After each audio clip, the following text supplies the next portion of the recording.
Mensagem de hoje está em Romanos capítulo 8. Deus só vai confirmar tudo aquilo que foi pregado ontem. A nova vida debaixo da graça, segundo o Espírito de santidade e doação. Portanto, agora nenhuma condenação há para os que estão em Cristo Jesus, que não anda segundo a carne, mas segundo o Espírito. Porque a lei do Espírito de vida em Cristo Jesus me livrou da lei do pecado e da morte. Porquanto o que era impossível à lei, visto como estava enferma pela carne, Deus enviando o seu Filho em semelhança da carne do pecado, e pelo pecado condenou o pecado na carne, para que a justiça da lei se cumprisse em nós, que não andamos segundo a carne, mas segundo o Espírito. Porque o que são segundo a carne, inclina-se para as coisas da carne, mas os que são segundo o Espírito, para as coisas do Espírito. Porque a inclinação da carne é morte, mas a inclinação do Espírito é vida e paz. Porquanto a inclinação da carne é desamizade contra Deus, pois não é sujeita à lei de Deus e nem em verdade pode ser. Portanto, o que estão na carne não pode agradar a Deus. Vós, porém, não estáis na carne, mas no Espírito, se é que o Espírito de Deus habita em vós. Mas se alguém não tem o Espírito de Cristo, esse tal não é dele. E se Cristo está em vós, o corpo, na verdade, está morto por causa do pecado, mas o Espírito vive por causa da justiça. Se o Espírito daquele que é dos mortos ressuscitou a Jesus habita em vós, aquele que dos mortos ressuscitou a Cristo também verificará os vossos corpos mortais, pelo seu Espírito que em vós habita. De maneira que, irmão, somos devedores, não à carne, para viver segundo a carne.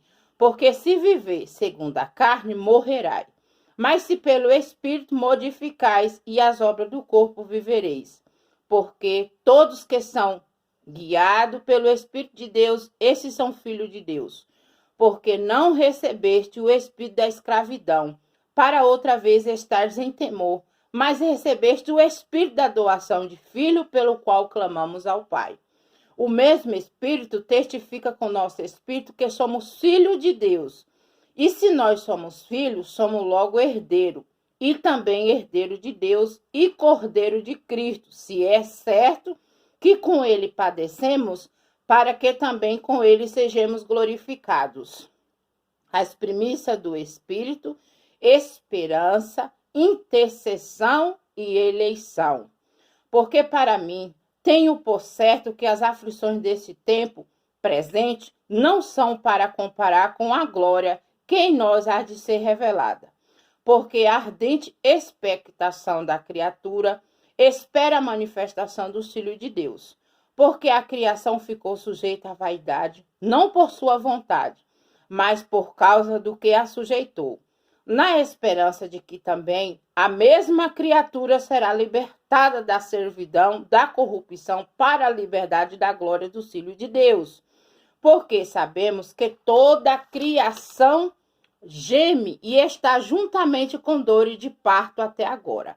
Não só ela, mas nós mesmos, que temos as primícias do Espírito, também gememos em nós mesmos, esperando a doação, a saber, a redenção do nosso corpo.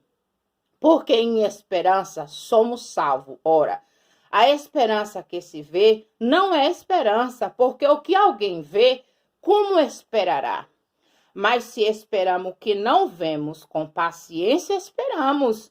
Da mesma maneira também, o Espírito ajuda nossas fraquezas, porque não sabemos o que havemos de pedir como convém, mas o mesmo Espírito intercede por nós com gemidos inexprimíveis. Aquele que examina os corações sabe qual a intenção do Espírito, e é ele que, segundo Deus, intercede pelos santos. Sabemos que todas as coisas contribuem juntamente para o bem daquele que ama a Deus, daquele que são chamados por seu decreto.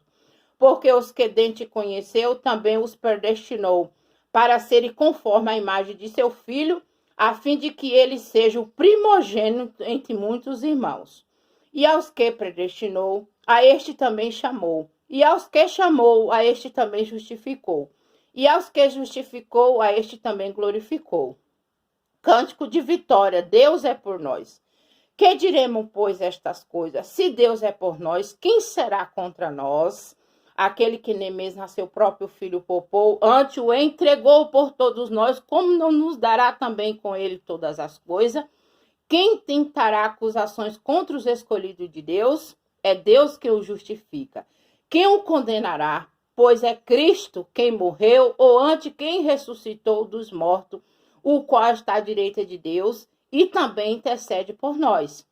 Quem nos separará do amor de Cristo? Tais a pergunta. Olha o que pode separar nós do amor de Cristo.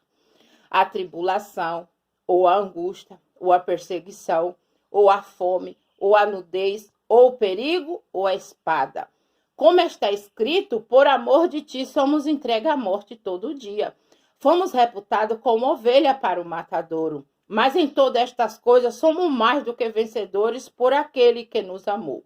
Porque estou certo de que nem a morte, nem a vida, nem o anjo, nem os principados, nem as potestades, nem o presente, nem o porvir, nem a altura, nem a profundidade, nem alguma outra criatura nos poderá separar do amor de Deus que está em Cristo Jesus, nosso Senhor.